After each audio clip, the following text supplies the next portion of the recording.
అధికారంలోకి రాగానే విద్యుత్ కొనుగోలు ఒప్పందాలను రద్దు చేయడం నాటి నుంచే జగన్ భారీ కుంభకోణానికి తెరతీశాడు. America stock exchange commission, FBI, America న్యాయశాఖ తాజాగా వెల్లడించిన విషయాలు చూస్తే జగన్ అవినీతి ఏ స్థాయిలో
అయితే ₹2.49 కాదు, ₹2.90 ఒప్పందం చేసుకున్నారు. జగన్ ప్రభుత్వం టెండర్లు పిలిచిన కాలంలోనే గుజరాత్ ప్రభుత్వం ₹99 ఒప్పందాలు చేసుకుంది. జగన్ తన అవినీతి కోసం చేసిన ఈ పని చూస్తే ఆశ్చర్యం కలగక మానదు. విద్యుతుత్పత్తి తయారీ జరిగేది రాజస్థాన్లో, అదానీ సంస్థ సోలార్ ప్యానెల్స్ కొనేది గుజరాత్లో. 30,000 కోట్ల జీఎస్టీ మొత్తం గుజరాత్కు, ఉద్యోగోపాధి అవకాశాలు రాజస్థాన్కు పోతుంటే ఏపీకి ఏం ఉపయోగం? అయితే తన లంచాల కోసం జగన్ ఇవేవీ ఆలోచించలేదు.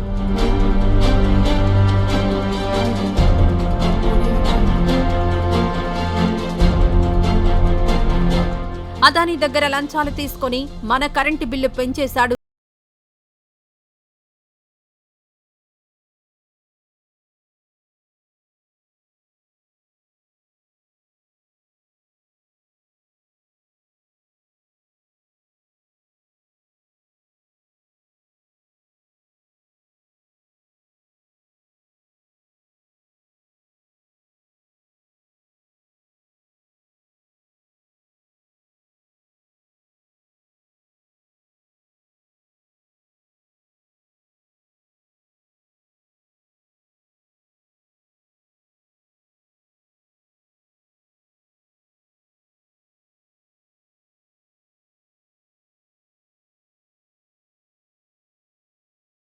ఉంది.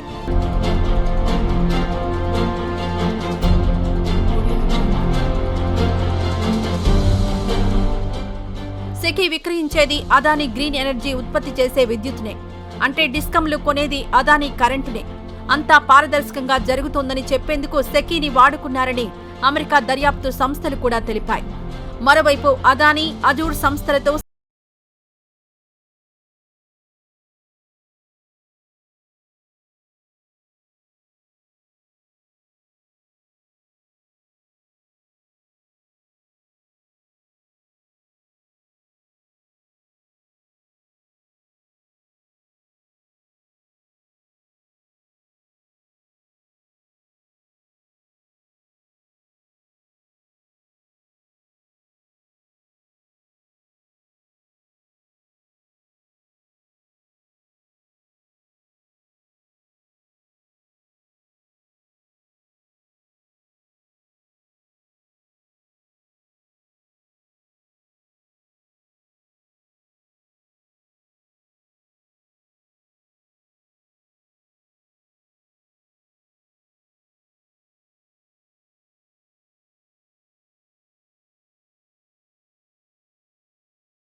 పవన విద్యుత్ రంగంలో చేసుకున్న 21 ఒప్పందాలు రద్దు చేశారు.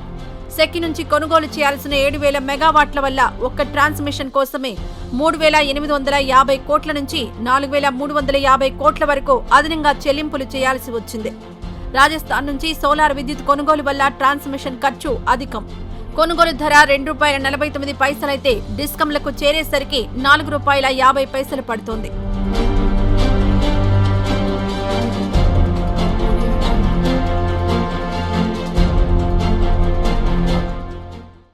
ఈ వీడియో నచ్చితే లైక్ చేయండి. అలాగే మా ఛానల్ ని ఫస్ట్ టైం కనుక చూస్తున్నట్టయితే ఇప్పుడే సబ్స్క్రైబ్ చేసుకుని పక్కనే ఉన్న గంట సింబల్ ని యాక్టివేట్ చేసుకోండి. అప్పుడే మేము పెట్టే ప్రతి వీడియో మీకు నోటిఫికేషన్ గా వస్తుంది. అలాగే ఈ వీడియో పూర్తిగా చూసినందుకు ధన్యవాదాలు.